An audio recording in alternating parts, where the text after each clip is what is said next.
Diamond went out to meet Frank that night.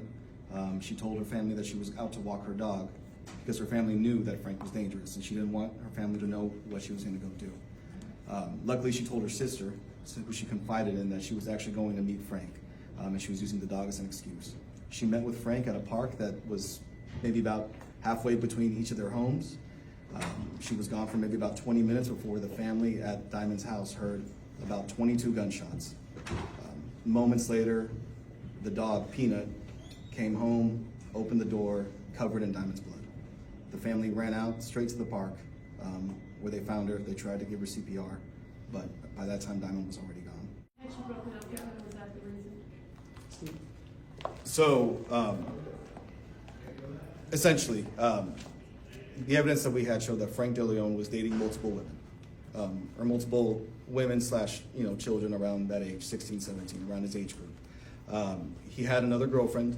Diamond found out about a week before this happened, or a couple days before this happened, that he had been cheating on her with another woman. Diamond informed the other woman what was happening, and that other woman broke up with Frank.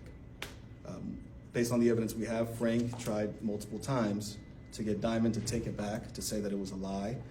He offered her money to say that, hey, say that you made this up, you're ruining my life.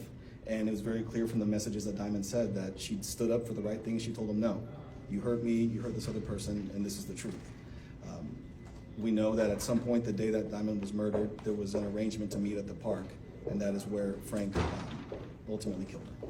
We're here to report that the sentencing of this defendant for a brutal domestic violence intimate partner murder was finally accomplished today. And I think this case offers two things. It shows us a classic example of domestic violence, intimate partner violence, being so brutal that it's almost cartel level. And yet it's happening in homes across the city without regard to race or gender, or in this case, age. Diamond Alvarez was only 16 years old at the time of her murder, and was 17. I think this case is emblematic in a month when we're supposed to be most aware of domestic violence, that this can happen to any family. This could have been anyone's daughter.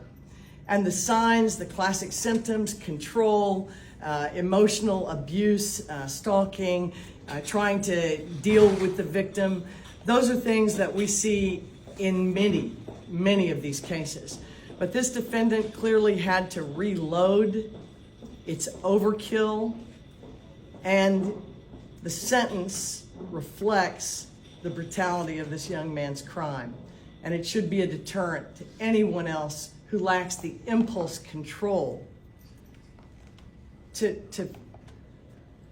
result in someone he said he loved at one time. So I think it's important for Houstonians to know this can happen in any family.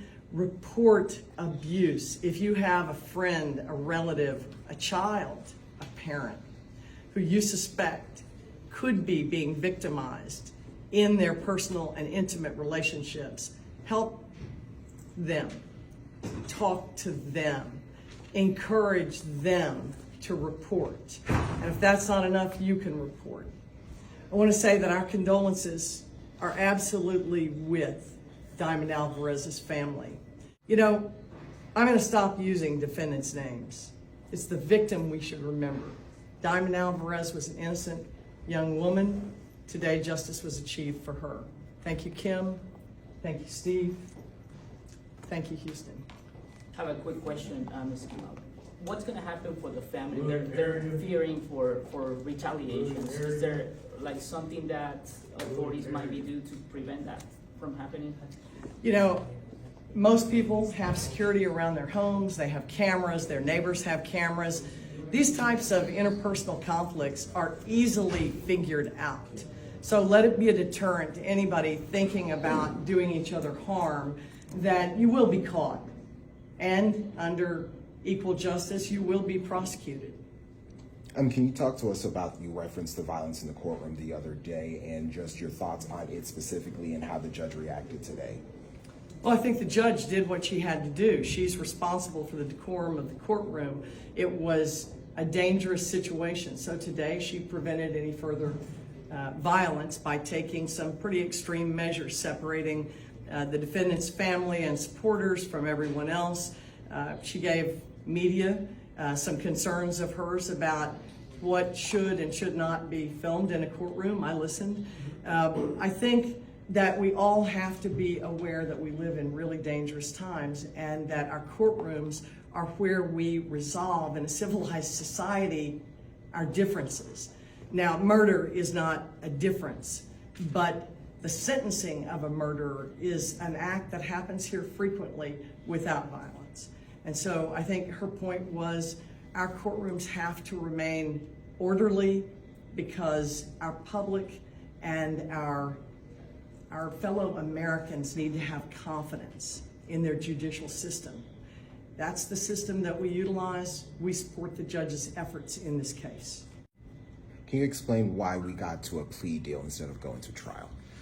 You know, trials are always unpredictable, and there's a lot of benefits to a plea deal and resolving a case in a timely manner. One of those benefits is that now finally, again, within 2 years, we got justice for Diamond Alvarez. Another benefit is that he has waived his right to appeal. And so that obviously is a huge factor for us to consider. You know, every case, plea negotiations are typical in most cases.